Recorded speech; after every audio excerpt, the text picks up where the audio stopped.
আসসালামু আলাইকুম। ভাবুন তো, এটাই কি আপনার জীবনের শেষ রমজান? গত বছর যারা আমাদের সাথে ইফতার করেছিল, আজ তাদের কেউ কেউ কবরের অন্ধকারে। রমজান শুধু একটি মাস না, এটা আল্লাহর রহমতের দরজা খোলা থাকার শেষ সুযোগও হতে পারে। প্রথম 10 দিন রহমতের দিন, কিন্তু যদি আমরা এই রহমত থেকেও বঞ্চিত হয়ে যাই, রোজা রাখলাম কিন্তু নামাজ পড়লাম না, কোরআন খুললাম না, গীবত, মিথ্যা, হারাম সবই চলল আগের মতো। তাহলে কিভাবে পাবো আল্লাহর রহমত? কবরের অন্ধকার খুব ভয়ঙ্কর। সেদিন টাকা, বন্ধু, ফলোয়ার কেউ কাজে আসবে না।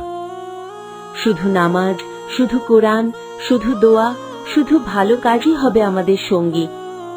এবারের রমজানকে শেষ সুযোগ মনে করুন, চোখের পানি ফেলুন, আল্লাহর কাছে ফিরে আসুন।